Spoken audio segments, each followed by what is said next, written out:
Hello everybody and welcome to our magical garden. I'm Mark and this is my wife Connie, and today we're going to explore probably the most rewarding thing that you can do in your garden, and that is attracting pollinators. Bees, butterflies, hummingbirds, moths, and even beetles are absolutely essential for our food system and natural ecosystem. In fact, about 3/4 of all flowering plants rely on pollinators to reproduce. Without them, we'd lose much of our food supply and countless wild plants. And the good news, you can start today and you can make a difference right in your own backyard.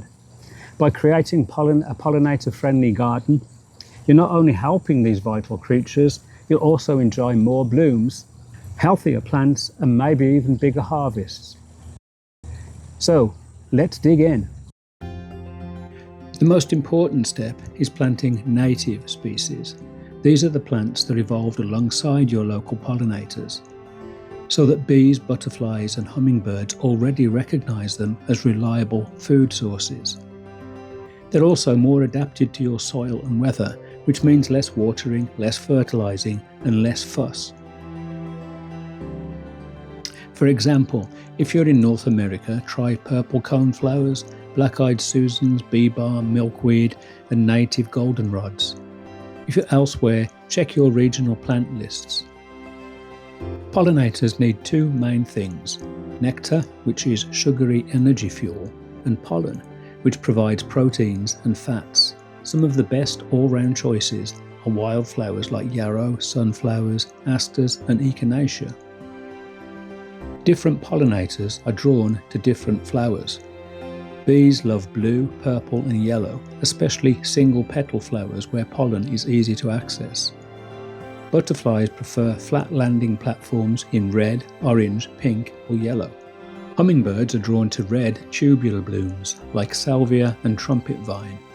Moths and bats come out at night, so white or pale night blooming flowers like evening primrose and moonflower are perfect for them.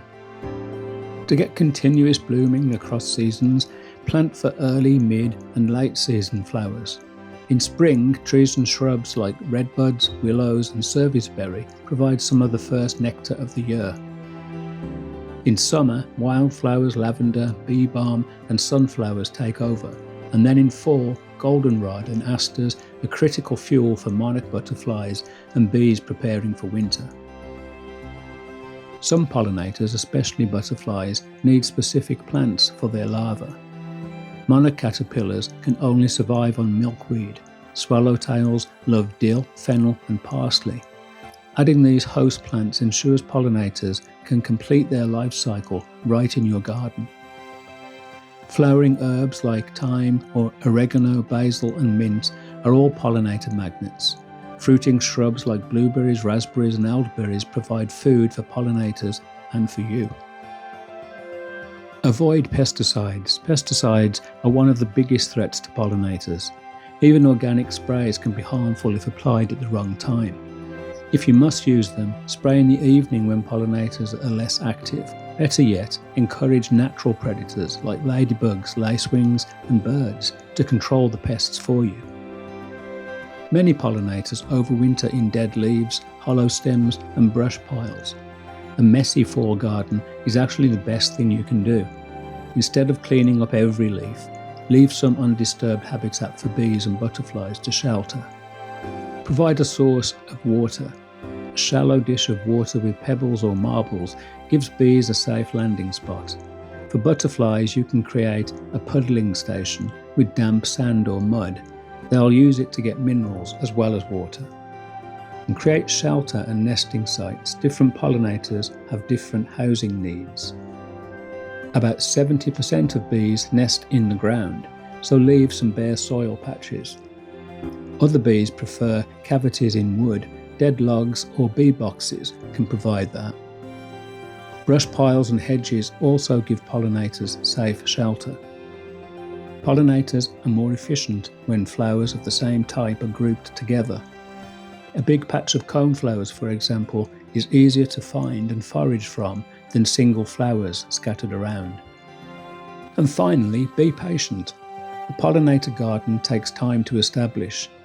You may not see the results right away, but over months and years, your garden will come alive with buzzing bees, fluttering butterflies, and darting hummingbirds. Spend some time outside observing which flowers get the most visitors.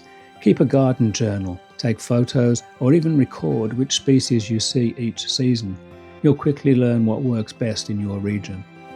And if you want more detailed, location-specific advice, check with your local extension office or organisations like the Xerces Society, which is a fantastic resource for pollinator conservation. See the link in the description.